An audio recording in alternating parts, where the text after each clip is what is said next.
Hello, I'm Shane Roth of Latte Republic. And I'm Riley Sweeney of The Political Junkie. And we would like to welcome you to the first annual Whatcom County Political Blog Awards blog show. How many blogs was that? That was 1 metric Petri worth of blogs.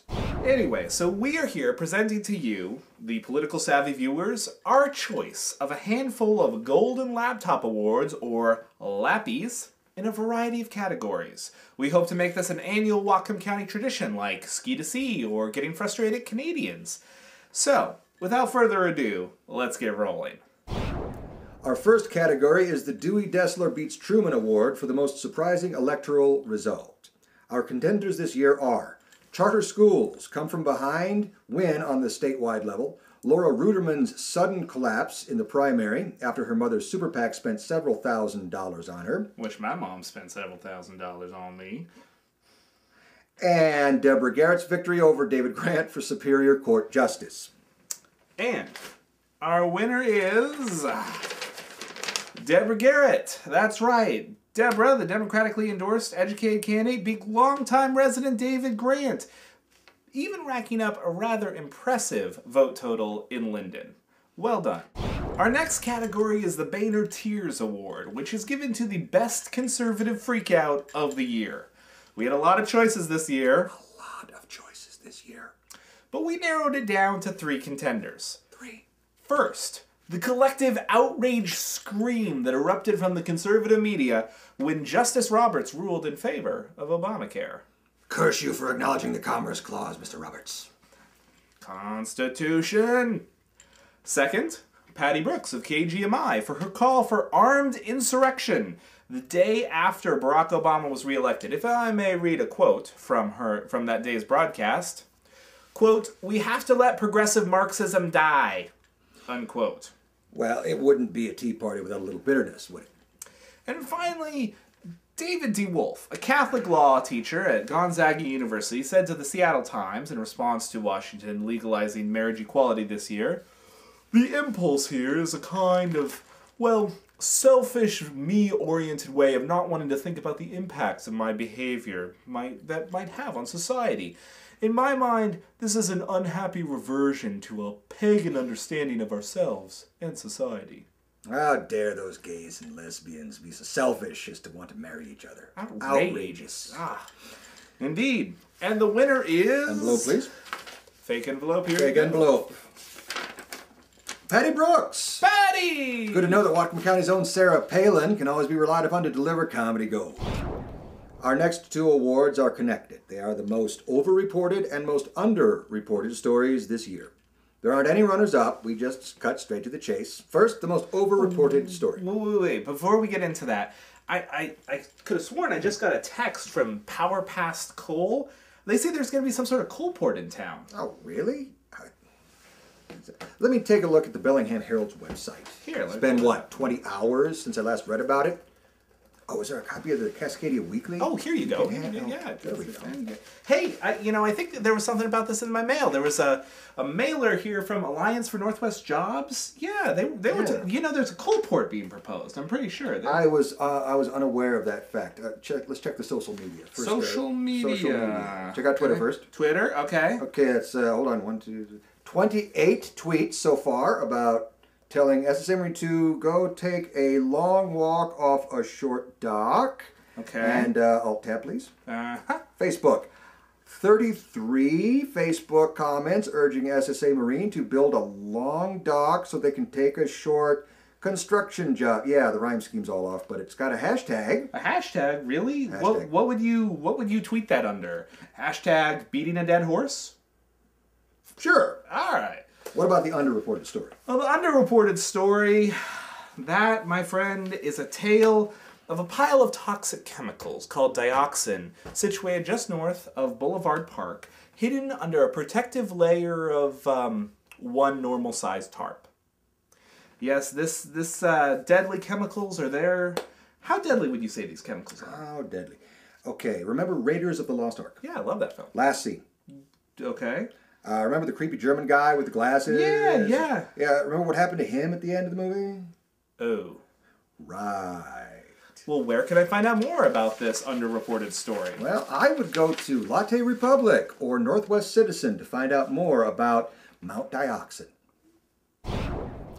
Our next category is called the Mustache of Power, which is given out to the most mystifying county decision made this year. Riley, why are we calling this category the Mustache of Power?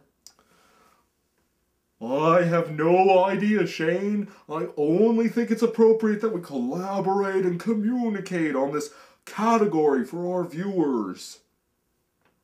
See, I have a mustache. See, okay.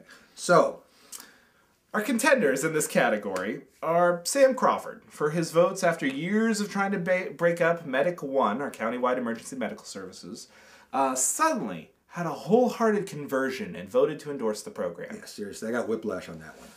Well, good thing we've got a Medic One, because we Yeah. can deal with that. Hey, that's convenient. Yeah, next is Karen Frakes, the county attorney.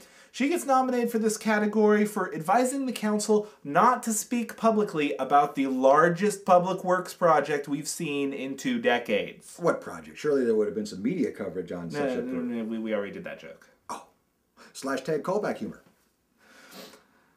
The third contender for this category is the county's ongoing decision to keep fighting the Growth Management Act, a decision that has cost them, and us, the taxpayers, a total of $250,000. Ouch. And the winner is fake envelope, please. Fake envelope. The suspense is killing me. I know.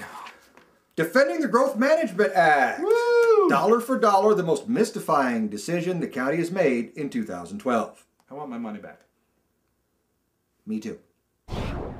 Our next category is the award for the most dramatic attempt at electoral office that ends in failure. We, of course, named this The Dino Rossi. Our contenders are John Koster, who took his 3rd stab at running for Congress this year to lose to business executive Susan Del Bene. Koster was perhaps hurt by his repeated use of his catchphrase, "Hey, let's not worry about that rape thing." Yeah, I'm literally wincing at that. Yeah. Other contenders include Rob McKenna, who after 8 years of planning and scheming and fundraising led the Republican charge to take the governor's mansion and lost by almost 3%. Say goodbye to the entire statewide Republican bench. Our final contender in this category is John Swap, who ran against Jeff Morris in 2010, lost, ran against Kevin Ranker this year, and lost, and next year plans to enter a Who Looks Like Slade Gordon contest and lose, just for the sake of continuity. And the winner is... Fake envelope. John Koster. He managed not only to lose his race to Susan Del Bene by 8 points, but also to lose his home county, Snohomish, by 3 points. Ooh, that's gotta sting. A Dino Rossi award for you, John. Our final category of the evening is the Tinfoil Hat, awarded to excellence in conspiracy blogging. We could mention some of the contenders for this category, but really the winner dwarfs them all in volume, intensity, and sheer creativity. Riley? The winner is, without a doubt, the Whatcom Excavator. Home to the writings of Greg Brown and Ellen Baker, this Patty Brooksian sea of government paranoia and anti-environmental hysteria is a toxic mess of hilarity. Want proof? Shane? Yes, in a post dated August 18th of this year, they write, "When we describe a bag ban as an infringement on liberty, progressives will say, 'Come on, man, it's only a shopping bag. Get a life.' Unfortunately, the lives and liberty of the people who produce these bags are certainly curtailed. The freedom of the stores to provide a convenience to their customers is curtailed. The customers who like the convenience are inconvenienced. But these bags are killing wildlife and damaging the environment in the name of convenience and greed." You argue, well, what you call convenience, I call choice. What you call greed, I call livelihood. So instead of a government mandate, what say you put your money where your mouth is? And scene. You can find more of the Whatcom Excavator's hilarity at whatcomexcavator.org. Seriously, it's almost as good as The Daily Show. Almost, but not quite. No.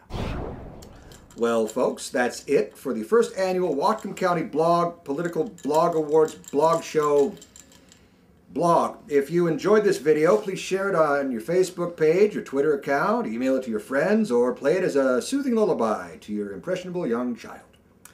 Also, make sure to check out our writings at Latte Republic and The Political Junkie, where you'll find some of the best Whatcom County commentary and reporting.